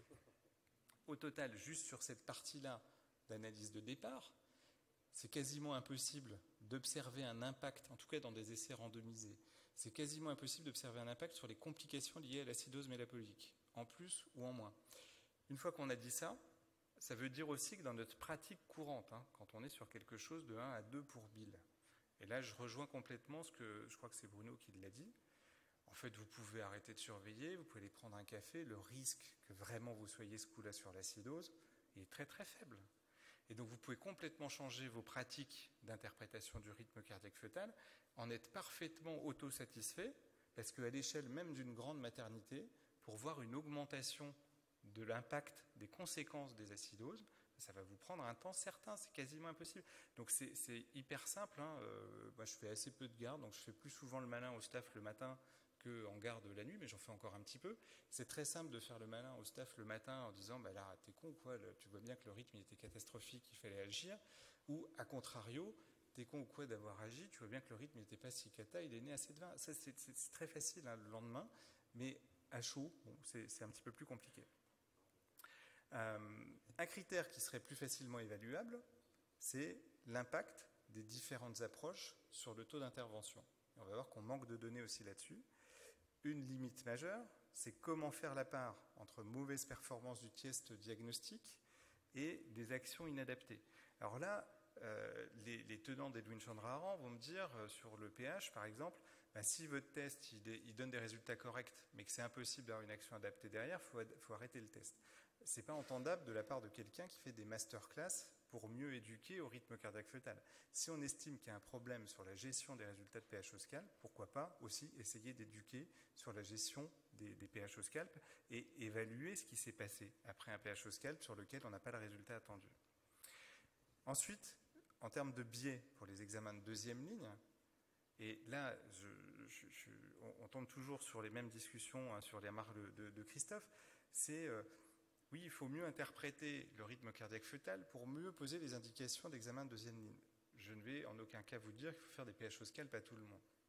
Mais le problème, c'est quand on voit nos capacités d'interprétation du rythme cardiaque fœtal et la reproductibilité compris par des experts, comment on définit ce que c'est que mieux interpréter pour faire des pH? Je n'ai pas la solution, mais c'est aussi une des faiblesses des travaux sur le pH. Alors, est-ce que vraiment, avec tous les efforts qui sont faits depuis 2014 pour essayer de mieux nous éduquer au rythme cardiaque fœtal, il y a eu des progrès sur le rythme cardiaque fœtal? Est-ce que l'approche physiopathologique a apporté quelque chose? Il y a une question qui a été posée sur l'IA. Ma réponse va être très rapide, mais je vais essayer de l'aborder. L'idée générale là, de cette approche, c'est de passer d'un rythme cardiaque fœtal test de dépistage à un rythme cardiaque fœtal test diagnostic. Parce qu'il n'y a plus de deuxième ligne, c'est bon, on a notre réponse parce qu'on a compris la physiopathologie. Donc le principe, c'est un peu ça, c'est juste pour vous réveiller à mi-topo, ça. Ça, c'est AA, c'est le poulet de Vaiana. Voilà. Donc c'était nous, en fait, hein, AA. On n'a pas bien compris, il faut qu'on nous redresse un tout petit peu pour mieux voir où sont les problèmes. Alors, ça, c'est un travail de Charles Garabédian, excellente école lilloise, qui, à ma connaissance, n'ont pas les plus mauvais internes au niveau national, hein, quand on regarde les classements. Et en fait, Charles, qui fait beaucoup d'éducation au rythme cardiaque fœtal, mais sans rejeter le pH au scalp pour autant, il a une approche assez équilibrée, il essaie de regarder l'impact de séquences d'entraînement sur les internes lillois. Ce qu'on voit, donc il y a eu 905 analyses d'un côté, 912 de l'autre. Ce qu'on voit, c'est que, alors il met en avant, il faut bien vendre les articles hein, quand même, il met en avant qu'il y a une différence significative quand on fait de l'entraînement intensif aux internes lillois. Ils sont plus en accord avec ce qu'on attendait d'eux après l'entraînement. Quelque part, je ne sais pas s'il y a des internes lillois dans la salle, heureusement, quoi, on vous fait un entraînement de plusieurs heures sur le rythme cardiaque fœtal à la mode lilloise, hein, en vous expliquant comment Charles pense qu'il faut interpréter le rythme. Heureusement qu'après, vous répondez un petit peu dans le sens qu'attend Charles, quoi, parce que sinon, il est très déçu, et ça, c'est pas bon pour son moral. Donc, ça s'améliore, oui, ok, mais quand on regarde le détail des résultats, en fait, et franchement, j'ai beaucoup d'estime pour les internes lillois, il y a des difficultés, même sur ce qu'on est censé être capable de faire, parce que le rythme est censé garantir qu'un bébé va bien si le rythme est normal, même sur les rythmes cardiaques fœtales normaux. En fait, avant éducation, parce que ce n'est pas des internes en premier semestre, avant éducation, normalement, on aurait dû avoir un excellent résultat confirmé en deuxième partie. Ce n'est pas le cas. Ensuite, la reproductibilité, elle est effectivement mieux, mais c'est à la marge, et je vous le disais, c'est en accord avec l'enseignement, ce n'est pas en accord avec l'état présupposé du fœtus. Quand on regarde l'amélioration, après, il y a une corrélation avec le pH au scalp. Alors là, c'est intéressant aussi, parce que dans la plupart des études, pour avancer par rapport au pH au scalp, le gold standard, ça reste quand même le pH au scalp. Bon, okay. Il y a une mésestimation du pH dans l'interprétation du rythme. Il y a des rythmes cardiaques fœtaux. On savait quel était le pH, on ne l'a pas dit aux étudiants. Première phase avant éducation, ils se plantent dans 60% des cas à peu près. Ils ont, j'ai un peu exagéré le chiffre, non 66, non 60, pardon, c'est bien ça. Dans 40% des cas seulement, ils évaluent correctement l'équilibre acido-basique du fœtus. Alors, ils ne vous sortent pas un chiffre de pH, ils vous disent le pH est dans telle catégorie. Quand on fait des heures d'enseignement et qu'on est content parce que c'est plus reproductible, c'est super parce qu'il y a une mésestimation qui n'est plus que de 52%. On se plante encore plus d'une fois sur deux, quoi, après l'éducation. Impact clinique d'un training intensif. Ça, c'est chez les étudiants. Je l'ai critiqué parce que je dis que ce n'était pas sur l'impact clinique. Impact clinique d'un training intensif, ça c'est une étude de Nouvelle-Zélande, observationnelle, 2 périodes, avant-après. Alors, les Néo-Zélandais, ils sont contents, ils ont une baisse significative des encéphalopathies après training. Ils sont à 159 pour 100 000 versus 204 pour 100 000, ça fait moins 20%. Alors, premier gros problème, c'est que dès qu'on lâche un tout petit peu le training, il y a une réascension rapide des encéphalopathies. Bon, ça veut dire que l'entraînement, ça va nous coûter cher. Il faut vraiment entraîner les gens tout le temps, et ça fixe pas bien. Autre problème, c'est quand on regarde le détail du papier, ça c'est par région. Vraisemblablement, il y avait une région qui posait problème. C'est ceux-là qui font essentiellement la différence. C'est une seule région. C'est ceux qui réascensionnent vite derrière. Les autres ont très peu bougé. Alors, est-ce qu'il y a eu des changements d'équipe à cet endroit-là ou autre? On ne sait pas. Et dernier problème, c'est qu'en fait, le training, il intervient après 2007. Là. Et en fait, quand on regarde, il y avait déjà une amélioration des pratiques avant le training. Donc, est-ce que c'est le training? Est-ce que c'est des changements d'équipe, des évolutions de pratiques? J'en sais rien. Et on n'a pas de données sur l'impact en termes de césarienne d'extraction, parce qu'ils nous donnent ça, mais peut-être qu'ils sont passés de 30% de taux de césarienne à 45% pour arriver là, et ça, on ne l'a pas, cette info-là. Donc sur le rythme cardiaque fœtal, pas transcendant quand même, malgré l'approche physiopathologique et toute l'énergie qu'on y met. Sur l'apport de l'intelligence artificielle, alors j'ai essayé de m'intéresser un peu à cette littérature, mais je manque de culture de départ. Là, je vous ai mis la référence d'une revue de 2021 qui m'a paru très complète pour ceux que ça passionne. Globalement, il y a plein de travaux sur l'intelligence artificielle, différentes approches de techniques d'intelligence artificielle, aucune preuve en intention de traiter. Donc sur les limites de l'approche physiopathologique, autre limite, on dit tout le temps, il faut intégrer le contexte. Oui, complètement d'accord. Il y a des contextes, il y a l'infection, il y a l'hypertension, il y a la prééclampsie, qui vont faire qu'un fœtus est plus fragile. Un des gros problèmes du contexte qu'on intègre dedans, et c'est ceux-là, les vrais plus fragiles, c'est le retard de croissance. Alors, je suis désolé, je n'étais pas présent ce matin là, sur les courbes. C'est un vrai gros sujet en France, mais c'est un vrai gros sujet partout. J'espère qu'avec les courbes qui vont être choisies, on va améliorer le dépistage des retards de croissance, mais le résultat aujourd'hui, quand même, en France et à peu près partout ailleurs, c'est que le retard de croissance qui nous intéresse à terme, on le découvre dans 70% des cas à la naissance. Bon, donc intégrer dans une prise en charge, ça me paraît assez fragile, même si ça peut être un tout petit peu intéressant. Et donc sur l'approche physiopathologique, encore une fois, sur ces sujets-là, pas de preuve en intention de traiter. Dernier point, c'est que, Bruno l'a dit, Edwin Chandra-Aran, c'est quelqu'un qui a une culture très vaste de la physiopathologie du rythme cardiaque fœtal. Mais la physiopathologie du rythme cardiaque fœtal, je suis désolé, ce n'est pas un truc qui est complètement acquis. Et quand on lit les différents papiers sur la physiopathologie du rythme cardiaque fœtal, il y a des discordances, les gens ne sont pas tous d'accord. Et à nouveau, là, je vous redonne un papier auquel a participé Charles, c'est une de ses internes qui est partie en Nouvelle-Zélande à nouveau pour y travailler. C'est un papier, je ne vous ai pas remis le détail parce qu'on n'a pas la demi-journée pour en parler, mais c'est un papier qui porte uniquement sur les controverses de l'interprétation de la variabilité pendant le travail qui est mis au cœur de la réflexion de l'interprétation physiopathologique. Donc ça non plus, ça n'est pas si solide que ça. Donc au total, le rythme cardiaque fœtal, et on est complètement d'accord avec Bruno, ça reste un examen de dépistage. Je ne pense pas qu'on puisse dire plus aujourd'hui. Ça ne remet pas en cause tous les efforts qu'on fait, mais on ne peut pas dire plus aujourd'hui. Et donc il faut se poser encore, en 2022, la question des examens de deuxième ligne. Alors, on va aller voir assez rapidement parce que le temps passe. Il y a eu plusieurs concepts avec chacun des limites. L'oxymétrie, le scan, la stimulation digitale du scalp, les prélèvements au scalp, pH, lactate, vasexcess. Oxymétrie, je passe très vite. Moi, j'ai connu ça quand j'étais interne. Il y avait plein d'espoir là-dessus. Pas d'impact sur le taux de césarienne, pas d'impact périnatal. Il y a des études qui montraient une petite amélioration sur le taux de césarienne pour suspicion d'hypoxie perpartum, mais on augmentait le taux de césarienne pour dystocie. Donc, ça a été tout simplement abandonné. ECG fœtal, il y a eu des essais au départ qui étaient très encourageants. Et en fait, il y a un essai de plus de 15 000 femmes qui a été fait aux États-Unis, qui a un petit peu plombé l'ambiance, alors qui a été intégré dans cette Cochrane. C'est un essai qui a un poids très lourd, donc c'est un petit peu discutable.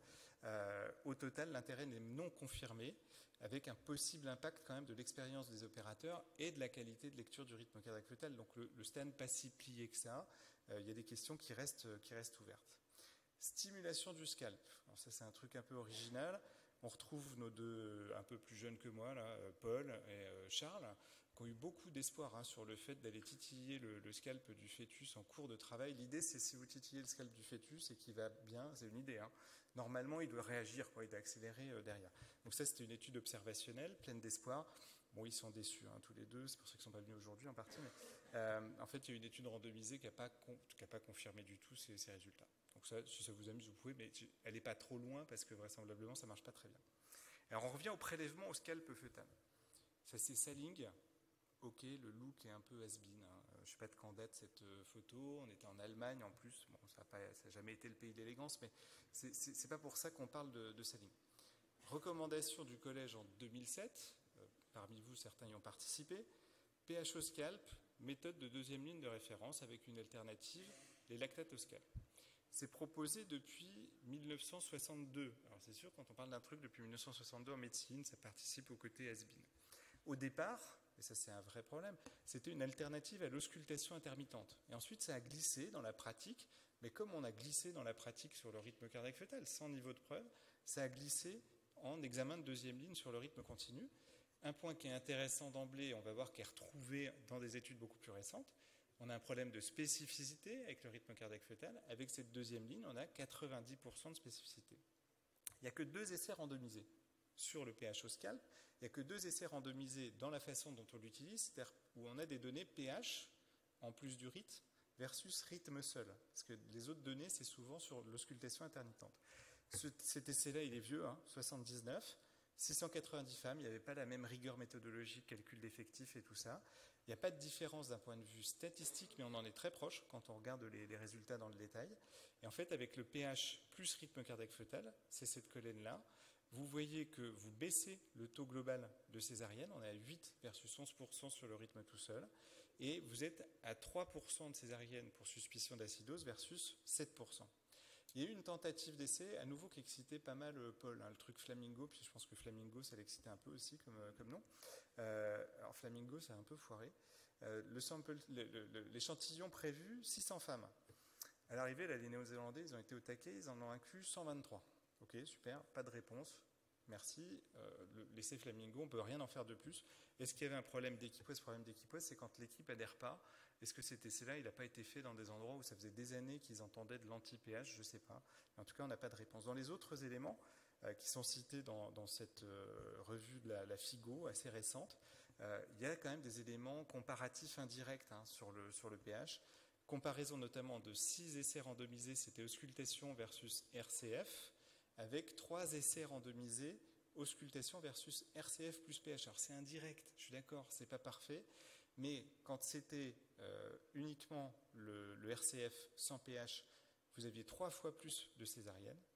Quand c'était avec pH, il n'y avait que 30% de plus de césarienne. C'est un argument supplémentaire qui va dans le sens de ce qu'on raconte depuis tout à l'heure. Et les lactates. Alors les lactates, ça a été discuté. Faisabilité plus élevée que le pH, à mon avis essentiellement dans les équipes pas très entraînées au pH, parce que le pH c'est vraiment pas très compliqué à faire. Pas de preuve de l'intérêt en intention de traiter, moins logique sur le plan physiopathologique avec des possibles discordantes entre pH et lactate. Ça a été pas mal décrit par des données pédiatriques d'hyperlactatémie à pH normal et vice-versa, mais ça a discuté par mes collègues.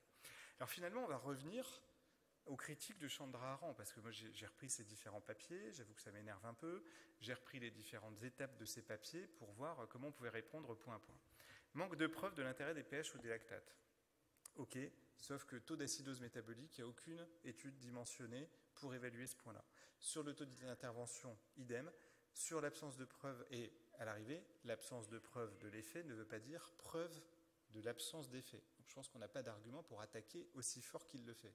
Et tout ce que je mets ici, en fait, les critiques de Chandra-Aran, elles s'appliquent très bien au RCF versus auscultation intermittente. Donc il faut quand même remettre la maison au milieu du village. Critique théorique de la corrélation avec l'état réel du fœtus. Le pH au scalp ne reflèterait pas le pH central du fœtus. Ok, c'est un argument entendable, parce qu'on ne maîtrise pas complètement la physiopathologie du fœtus, y compris complètement la physiopathologie du pH dans le scalp versus central, y compris quand il y a une bosse. Mais il y a des travaux anciens qui ont été très bien faits, notamment par Saling en clinique, il y a des travaux sur des singes qui sont aussi très bien faits. Par ailleurs, ce qui est intéressant, c'est que ceux qui critiquent le pH au scalp gardent le pH comme examen de référence pour les travaux fondamentaux d'études d'autres techniques ou d'études d'approche physiopathologique du risque cardiaque fœtal. Et quand on dit les critiques de Chandra-Aran, en fait, le risque essentiel de ce problème de corrélation du pH au scalp, ce serait la surestimation du risque d'acidose. Donc on ne ferait pas plus mal que notre inquiétude sur le rythme cardiaque fœtal tout seul. Et toutes les autres fois où on ne va pas surestimer, on fera mieux. Autre critique, seuil d'intervention à 7,20 inadapté. Mais là, à nouveau, ce n'est pas entendable. On ne va pas avoir un seuil d'intervention à 7,00 ou à 7,02. On veut prévenir ça. Donc il faut bien qu'on se mette en amont. Chandra Aran, il vous explique que c'est un seuil qui est complètement con, parce qu'avec les données plus récentes, on voit que pendant le travail, le pH moyen des fœtus, il arrive autour de 7,20. C'est complètement illogique comme raisonnement. Corrélation avec une autre, nous on avait fait une autre approche méthodologique, alors c'est un papier qu'on avait passé qu'en français, mais on a fait une évaluation en fonction du temps, en étant très strict sur les délais entre le dernier pH et la naissance, et en fait quand on est très strict là-dessus avec moins d'une demi-heure, on a une très bonne corrélation, d'autant plus que le délai est court. pH au scalp serait un test peu reproductible. Autre argument de Chandra Aran. Ils ont pris des bébés, ils ont fait 2 tests, l'un après l'autre, et ils vous font un papier qui est mis en avant par tous ceux qui veulent détruire le pH au scalp. Ils vous disent que ce n'est pas reproductible le pH au scalp. Les résultats, c'est ça, comparaison de 100 tests opérés sur les mêmes fœtus. Corrélation, manque de corrélation statistiquement significative. Quand on regarde, il y a un groupe qui est à 7,29,7 et l'autre groupe qui est à 7,315. Là, c'est vraiment des statistiques pour faire des statistiques. Ça n'a aucun sens clinique. On s'en fout d'avoir ce type de différence. Et il y a énormément de tests qu'on utilise couramment en médecine qui ont des différences plus importantes que ça. Donc c'est hors sol. Et ce qu'ils ne mettent pas en avant, les gens qui disent ce papier-là, qui le citent, dans 16 cas sur 100 seulement, alors ils disent c'est pas bien parce que c'était discordant autour de 7,20, mais c'était que dans 16 cas sur 100, autour du seuil de décision. Ça veut dire qu'il y avait un défaut diagnostique que dans 16% des cas, soit une spécificité de 84% au moins. Donc même dans ce papier-là, finalement, on a une très bonne spécificité. Et à nouveau, on peut leur poser la question, et le rythme cardiaque dans tout ça, avec sa reproductibilité et sa valeur prédictive. J'ai presque fini. pH au scalp aurait une mauvaise valeur prédictive, cuite en Angleterre. Je vais aller voir ce que font les Anglais. C'est un papier, 1422 tests pour anomalie du rythme cardiaque fœtal. Ils ont 12,2% de pH au scalp inférieur à 7,20, 2,8% d'acidose métabolique. La spécificité et les valeurs prédictives au scalp sont très très élevées dans leur papier, en fait, même en Angleterre. Et ça, ils ne le mettent pas en avant, ils ne le discutent pas dans l'article. Alors après, on peut se poser quand même des questions sur l'utilisation du pH dans le papier des Anglais. Premier problème, c'est qu'il y a quand même un défaut de sensibilité du pH au scalp chez les Anglais. Donc qu'est-ce qu'ils ont fait du résultat de pH au scalp? Ça, on ne le sait pas. C'est pas décrit. Et franchement, il y a de quoi se poser des questions, parce que, je vous l'ai dit, les pH étaient inférieurs à 7,20 que dans 12,2% des cas. Et ils font 43% de césarienne en urgence et 36% d'extraction en urgence. Donc vraisemblablement, ils ont fait des pH, mais je ne sais pas s'ils les ont regardés. On n'a pas de notion sur le délai de prise en charge. Dangerosité. C'est Bruno qui a montré la photo d'Edwin Chandra Aran qui se fait trépaner par un de ses internes. Bon, je sais pas, c'est peut-être une pratique locale, pour illustrer à quel point c'est dangereux le pH au scalp. Alors ça, c'est une revue de cas rapportés de dangerosité. On est à quelques cas, la plupart du temps, c'est plutôt des saignements. Et le truc qui fait hurler tout le monde, c'est le fait d'avoir ponctionné du liquide céphalorachidien. Bon, ok, qui a fait ce prélèvement, quoi? À un moment donné, il faut regarder aussi qui était entraîné pour le faire, et il faut le rapporter au nombre de prélèvements. Depuis Saling, je ne sais pas combien de prélèvements on a fait, mais dans une seule étude, là en Allemagne, où il y a quasiment 13 000 prélèvements, il n'y a aucun accident significatif. Donc il faut quand même se poser la question de l'entraînement de ceux qui ont ponctionné. Donc si on fait le bilan, et c'est ma dernière diapo pour vous réveiller avant la conclusion, si on fait le bilan de la surveillance perpartum du bien-être fœtal, sur une discussion avec mon fils récemment dans les montagnes vosgiennes, je lui ai demandé si son bulletin scolaire était arrivé. Ouais, mais je l'ai prêté à mon copain pour qu'il fasse peur à son père. Ok. Avançons, et j'ai presque fini. Donc au total, le rythme cardiaque fœtal seul, il y a un intérêt périnatal sur les convulsions, qui est limité rapporté aux interventions préventives qui en découlent. Spécificité intrinsèquement faible, sensibilité bonne en théorie, mais limitée par les erreurs d'interprétation et de réaction, reproductibilité très faible, on est tous d'accord là-dessus. On ne peut pas prétendre que ça se hisse aujourd'hui au rang d'examen diagnostique, même avec des nouvelles approches pédagogiques et compréhensives, totalement louables, mais ça ne le hisse pas au rang d'un test diagnostique. Un test de seconde ligne reste souhaitable. Quelles sont nos perspectives? Oxymétrie, échec.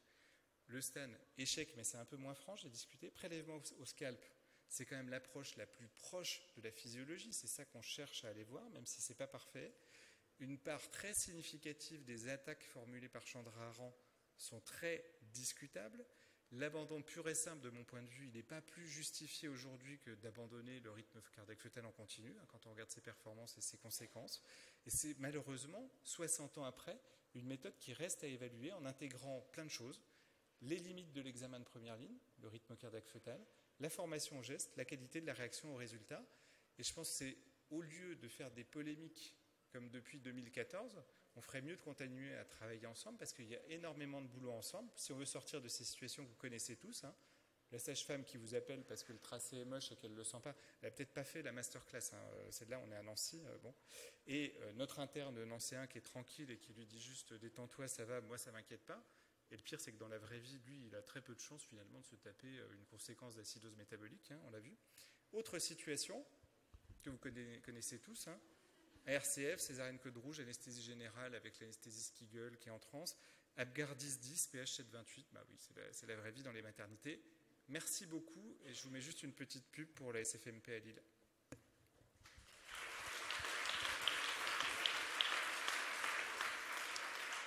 Merci. En tant que pédiatre, ça ne donne pas trop le moral, hein, vos exposés quand même. Bon, ceci étant dit, est-ce qu'il y a des questions ? J'ai une question pour les pédiatres, parce que si on regarde toutes les études comparant, par exemple, l'auscultation intermittente au rythme cardiaque fœtal, on a beaucoup dit de mal depuis tout à l'heure du rythme cardiaque fœtal, mais par rapport à rien du tout ou par rapport à l'auscultation intermittente, il y a quand même moi quelque chose qui me sidère, c'est que toutes les études montrent qu'effectivement avec le RCF continu, hein, qu'on utilise pratiquement de manière constante en France, on peut dire qu'il y a 99% des femmes qui accouchent avec un RCF continu, ce n'est pas le cas dans d'autres pays comme la Grande-Bretagne par exemple. Et l'argument de ça, c'est en particulier les méta-analyses. Et si on regarde, il y a eu beaucoup d'essais randomisés, hein, il y en a au moins une dizaine, facile, ou une douzaine, comparant auscultation intermittente à RCF continu. Et toutes ces études montrent qu'on augmente les césariennes, mais montrent aussi qu'on diminue les enfants qui convulsent à la naissance. Et les Anglais, moi j'ai eu cette discussion plein de fois avec des collègues britanniques, et c'est les conclusions de la méta-analyse de la Cochrane et de beaucoup d'études disent « Ah, mais il n'y a pas de différence dans l'état néonatal, il y a juste plus de convulsions quand on fait d'auscultation intermittente. » Et moi, ça reste quand même quelque chose qui me sidère, parce que quand il y a un enfant qui convulse à la naissance, ça fait partie pour nous des critères les plus préoccupants, je dirais, d'état néonatal, et c'est généralement associé à une encéphalopathie, et qui, dans ce contexte d'anomalie du rythme, va être le plus souvent anoxo-ischémique. Donc je n'arrive pas à comprendre que ce critère d'état néonatal soit pas pris en compte. Alors bien sûr, ce qu'ils disent aussi, c'est que ah oui, mais on n'a pas montré de différence dans les paralysies cérébrales. Mais combien faut-il d'enfants qui convulsent pour avoir une paralysie cérébrale ? Il y a un énorme problème de puissance là-dedans, c'est-à-dire qu'il va falloir probablement 10 ou 15 enfants qui convulsent pour en avoir un qui a une paralysie cérébrale. Donc bien sûr qu'on ne montrera jamais de différence de ce point de vue-là. Donc moi j'aurais bien voulu avoir l'avis des pédiatres parce que je suis encore très choqué qu'aujourd'hui on nous explique que quand on a une situation à bas risque, on peut faire d'auscultation intermittente. Toutes ces études ont été faites dans des groupes à bas risque. Il n'y a pas une étude qui est faite sur du haut risque. Donc j'aimerais bien avoir l'avis des pédiatres pour essayer de nous soutenir dans cette discussion-là qu'on a avec les collègues étrangers qui disent qu'il n'y a pas de différence. Mais moi, j'ai rien dit. Hein.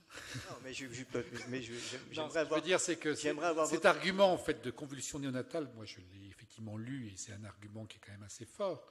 Donc, c'est pas que la méta-analyse, ça ressort dans plusieurs études de manière oui. Donc intrinsèque. C'est probablement une réalité. Donc, c'est-à-dire que le problème, c'est pas forcément. C'est ce que vous avez montré, c'est-à-dire que la sensibilité permet finalement de réduire quand même des complications. Par contre, le manque de spécificité vous fait faire en fait un certain nombre de pratiques qui, comme l'illustre la dernière diapositive, sont peut-être. Moi, je suis très prudent. Hein. Non, mais c'est pas moi qui vais vous dire d'aller faire une auscultation intermittente. Ça m'embête pas de faire plus de césarienne. L'avis du pédiatre, c'est que s'il y a en fait un certain nombre d'études randomisées qui sont poolées pour faire des méta-analyses et qui montrent qu'on a une réduction d'un symptôme qui nous fait peur, c'est la convulsion néonatale, il est évident qu'on va suivre ce mouvement. C'est-à-dire que c'est un argument fort pour, à mon avis, en fait, que vous mainteniez avec les limites que vous avez annoncées, le rythme cardiaque fœtal continue. Et moi, ça ne me gêne pas de faire un peu plus de césarienne si je sais que ça va réduire les convulsions néonatales. Mais dans toutes les études et les méta-analyses, la conclusion, c'est qu'il n'y a pas de différence dans l'état néonatal, alors qu'il y a moins de convulsions. Ça me paraît toujours très choquant. Non, mais je suis d'accord. De toute façon, il y aura une autre façon de dire les choses, c'est que si on a un traitement qui montre une réduction des convulsions néonatales, aucun pédiatre va s'opposer à la mise en pratique de ce traitement. Autre question ?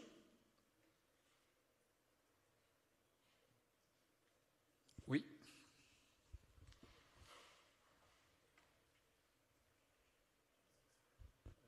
Juste une remarque sur la difficulté de mise en place des prélèvements au scalp fœtal. C'est que ça rentre dans le cadre de la biologie délocalisée.